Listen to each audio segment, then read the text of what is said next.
la loi, tout bâtiment de 150 mètres carrés n'a pas besoin d'avoir recours à un service technique professionnel. Ce qui fait que, grosso modo, toutes les maisons résidentielles, les petites maisons se retrouvent dans cette catégorie. Et ça fait à peu près 60% des surfaces qui sont construites à Maurice tombent dans cette catégorie. C'est pour réorganiser tout ça que nous avons demandé donc à la Construction Industry Development Board de réglementer l'ensemble de l'industrie pour que nous puissions dans l'avenir mettre de l'ordre dans le domaine de la construction et surtout faire de sorte que les grands projets qui sont prévus dans les années qui viennent, ces grands projets soient réalisés dans les meilleures conditions. Il y a énormément de possibilités dans le domaine de la construction parce que c'est considéré comme un pôle de croissance et souvent on le dit, quand la construction va, tout va. Avec l'avènement et l'aménagement des smart cities, avec les grands projets que nous sommes en train de voir dans un certain nombre de domaines, notamment dans le port, dans l'aéroport, l'aménagement des ports de pêche, l'aménagement des quais et les grands projets de décongestion. Il y a donc une meilleure visibilité concernant l'investissement dans ce secteur, notamment avec les technoparks aussi, et avec l'aménagement de la grande cité administrative de Highlands.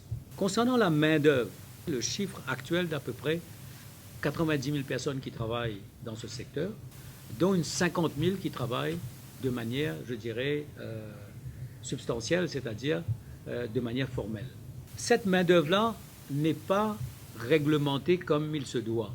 La majorité des petites maisons qui sont créées pour les logements sont des contrats entre ce qu'on appelle des contremaîtres qui prennent un travail et qui ont une petite équipe.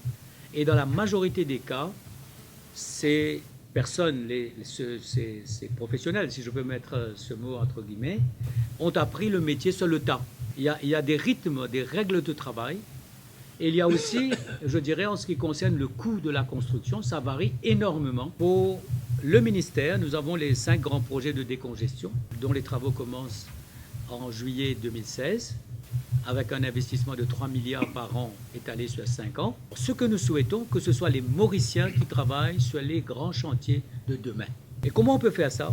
C'est en formant les gens, en leur donnant la formation, en leur donnant les possibilités, les opportunités pour un travail qui soit bien fait, avec des salaires qui correspondent à l'effort consenti. Pour les grands chantiers, on veut former les gens maintenant. Pas seulement dans le domaine de la construction, c'est-à-dire les ouvriers qualifiés ou les ouvriers spécialisés, mais aussi au niveau de l'ingénierie. Et là, nous avons dressé une liste de 11 ingénieurs qui vont partir à l'extérieur pour avoir une formation dans des domaines qui n'ont jamais été exploités à Maurice. Nous allons avoir un tunnel sous la montagne des Signaux. Nous allons avoir des grade separators, c'est-à-dire des échangeurs à 2 niveaux, à Phoenix et à Mer Rouge. Nous allons avoir un viaduc, c'est-à-dire la route sur la route, entre la sortie du tunnel et Mer Rouge en passant par le Champ de Mars. Donc toutes ces constructions exigent un contrôle de qualité que nous n'avons pas à Maurice aujourd'hui. Et d'ailleurs, demain, il y aura un memorandum of understanding qui sera signé entre le Conseil des ingénieurs de Maurice et le Conseil des ingénieurs de l'Inde. Ça nous permettra de former nos ingénieurs en Inde. Il y a 6 qui vont partir en Chine, d'autres qui vont partir en Angleterre, pour que demain, dans un an, nous puissions avoir une équipe qui puisse non seulement aider à la construction, mais superviser les consultants. Pour dynamiser tout ce secteur et structurer correctement pour le rendre efficient, nous avons imaginé un plan sur 5 ans avec 5 axes d'intervention qui vont aller en parallèle. Le premier axe, c'est ça qu'on appelle consolider la maison, si je peux employer ce terme, c'est l'enregistrement, réguler le secteur informel, connaître vraiment qui fait quoi à Maurice et que ces gens-là on puisse les reconnaître, leur donner un label et éventuellement les former pour mieux répondre à la demande qui va être importante dans les années à venir. Le deuxième axe, c'est de dire que le secteur de la construction a souffert pendant de longues années à construire toujours de la même manière, avec le même gaspillage, avec le même à peu près, etc., dans l'amateurisme. Et nous avons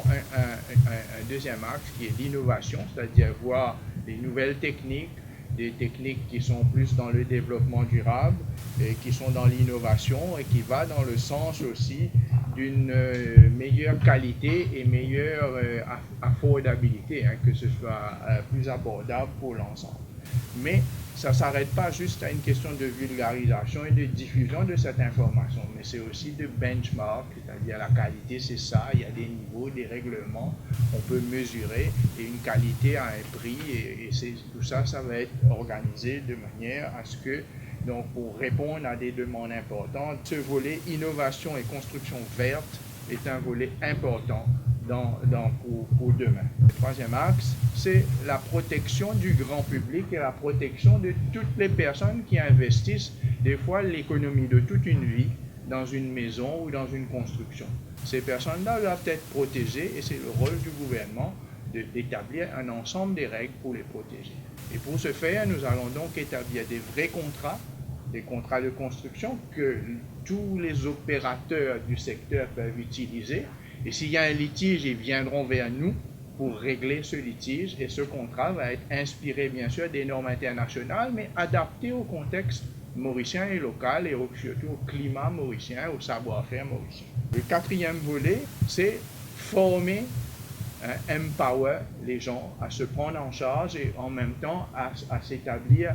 Il y a un niveau de qualité, et apprendre des nouvelles techniques, apprendre à construire de manière efficace, et leur donner la formation nécessaire et comment travailler de manière efficace ensemble avec tous les intervenants. Un maçon, comment il va travailler avec un contracteur, avec son client, celui qui vend la quincaillerie, qui vend ses matériaux, le transport de ses marchandises, comment commander, comment organiser tout ça. C'est une formation, et surtout, on a hérité d'une situation dans le passé où la main-d'œuvre, parce que le marché était en déclin, il était devenu volatile. Les gens quittaient la construction pour aller dans d'autres secteurs, et puis on perdait de bons éléments qui ne revenaient plus. Donc il y avait un appauvrissement de cette formation qui se faisait au détriment et qui partait en faveur des autres secteurs. Il faut récupérer ces gens-là, les former et ensuite les encadrer pour qu'ils puissent avancer et monter vraiment des petites entreprises, les aider. Il y a un autre programme des PME, des SMI, vous savez, les aider à se structurer correctement. Et le dernier volet, qui est le cinquième volet, c'est la promotion même du secteur, parce que le secteur, d'année en année, pendant ces 3 dernières années surtout, ont connu une décroissance importante et qu'il faut redynamiser ce secteur-là. Et là, il y a 2 axes importants dans cette redynamisation. Un, c'est de streamline, rendre plus simple l'accès au marché, c'est-à-dire que vous savez qu'on a un ensemble de procédures, des appels d'offres qui sont très laborieuses et qui est très longue pour pouvoir allouer un contrat, et donc que ça arrive dans la main du maçon et de l'entreprise pour commencer le travail, simplifier tout ça. Alors bien sûr, il y a toujours un équilibre à trouver entre l'efficacité et la transparence, donc il faut vraiment jouer sur les 2 volets, mais arriver au juste milieu. Le deuxième volet au niveau de ce secteur-là, Maurice, quand ce sera consolidé et avoir une capacité d'intervention et que son personnel et tout ce secteur sera mieux formé, mieux organisé, c'est de dire que le marché mauricien a quand même ses limites et que nous voulons exporter nos services et exporter en Afrique et ailleurs. Le gouvernement a un autre programme en parallèle qui offre cette plateforme et cette opportunité à ce secteur, et donc il faut se préparer pour faire ce saut vers l'Afrique et vers ailleurs, en nous associant bien entendu avec nos voisins qui, eux, ont déjà une certaine avance dans certains domaines. Voilà un peu l'idée, c'est-à-dire donc professionnaliser le domaine Et c'est un vaste chantier, si je peux utiliser ce mot. Le board a tous les moyens, il nous faut le temps et nous demandons donc la collaboration de tous les stakeholders dans l'industrie.